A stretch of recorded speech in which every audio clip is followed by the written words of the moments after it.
एक 1811 में ब्रिटेन के यूरोप में मतलब जब टेक्नोलॉजी टेक्सटाइल फैक्ट्री में आ रही थी तो लडाइट मूवमेंट चला था कि लोग मशीनों को ही तोड़ने लगे थे।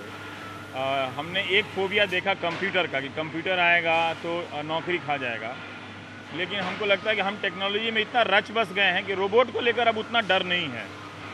लोगों को नई जानकारी हो सकती है, एक और बात है, पर मैं देख रहा हूँ कि दुनिया भर में, अमेरिका में ही एक रिपोर्ट पढ़ रहा था रिसर्च के दौरान कि वहाँ अगले 3-4 साल में लगभग 47% जो वर्कफोर्स है, जो मजदूर हैं, वो गायब हो जाएंगे, काम से हटा दिया जाएंगे। वो कहाँ जाएंगे वो तो अलग बात है, लेकिन अभी वो गायब हो जाएंगे। तो इस तरह का डर नहीं है या हमारे पास सूचना नहीं है कि क्या होने वाला है? नहीं, अगर हम ऑटोमोबाइल इंडस्ट्री की बात करें तो एक बार मैं जैन साहब ने जो अभी कहा कि कंपटीशन बहुत है, तो मैं आपको बताना चाहूँगा कि आज से 30-40 साल पहले देश में सिर्फ एम्बेसडर या ऐसे फिएट 2-3 ब्रांड की गाड़ियाँ बिकती थी। आज आप मार्केट में जाओ 2 दर्जन से ज़्यादा गाड़ियों के ब्रांड्स हैं, जिसमें से कि तकरीबन 80-90% सारे मल्टीनेशनल्स हैं। तो आज के डेट में जो जो कम्पीट नहीं करेगा, जो अच्छी क्वालिटी नहीं देगा, तो उसका प्रोडक्ट बिकना बहुत मुश्किल है।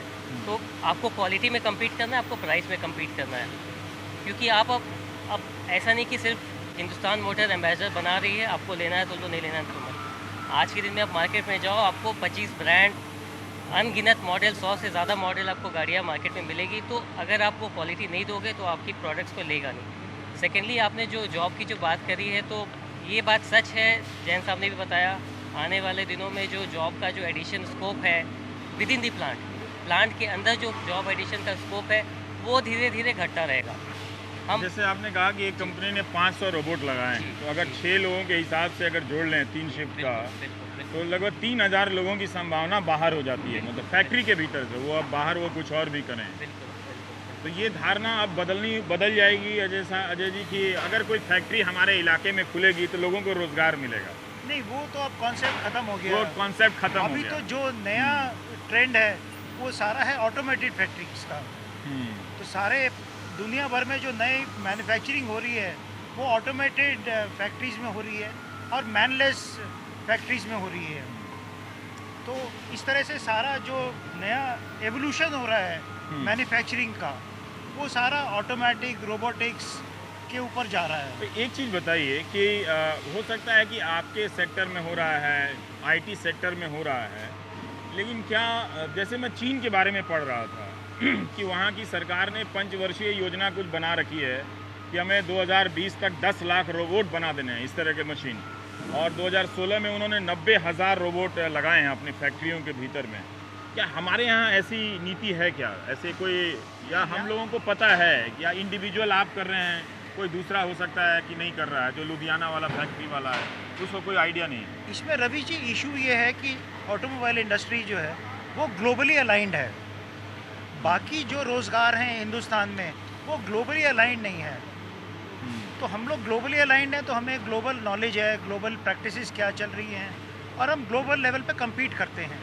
और काफ़ी लोग ऐसे हैं जो कि अपने दायरे में ही हैं, वो ग्लोबलाइजेशन से के बारे में जानना भी नहीं चाहते, समझना भी नहीं चाहते, और ग्लोबलाइजेशन को टक्कर भी नहीं देना चाहते।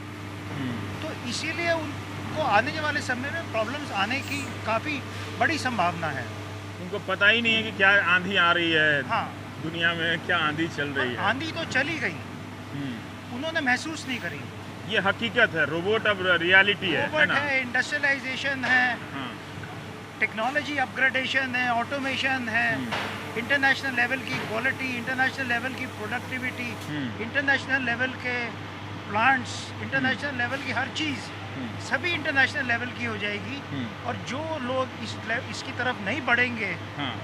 उनको परेशानी की संभावना है। अजय, आप कुछ कह रहे मैं हैं? ऐड करना चाहूँगा, जैन साहब ने जैसे कि कहा है कि इंटरनेशनल प्रेशर जो है, तो पिछले साल हमारे देश में तकरीबन हमने 37 लाख गाड़ियाँ बनाई। 37 लाख कार देश में मैन्युफैक्चर हुआ हमारे यहाँ पे, जिसमें से कि 30 लाख गाड़ियाँ हमने देश में कंज्यूम किया, देश में बेचा कंपनीज ने। बट जो 7 लाख गाड़ियाँ थी वो हमने एक्सपोर्ट किया यहाँ से। तो तकरीबन आप मान लीजिए 20% जो हमारा जो प्रोडक्शन है गाड़ियों का, वो हम एक्सपोर्ट करते हैं 100 से भी ज़्यादा देशों में। अब तो यूरोप में भी जाने लगी है, जापान में भी यहाँ से गाड़ियाँ जा रही है, अफ्रीका में जा रही है, ऑस्ट्रेलिया में जा रही है। तो अब इनको अगर बाहर में भी सप्लाई करना है, क्योंकि कैपेसिटीज़ हमने बहुत लगा ली यहाँ पे, लोगों ने सोचा कि मार्केट बहुत ग्रो करेगा, बट मार्केट उतना ग्रो किया नहीं, तो अब लोगों का एक्सपोर्ट के ऊपर बहुत ज़्यादा डिपेंडेंस है। काफ़ी ऐसे कंपनीज हैं जो कि देश में जितना नहीं बेचती है उससे बहुत ज़्यादा बाहर एक्सपोर्ट करती है। आप निसान का एग्जांपल ले लीजिए, आप फोर्ड ले लीजिए, आप वोक्सवैगन ले लीजिए, ये देश में नहीं बेच पा रही, ये एक्सपोर्ट करती है।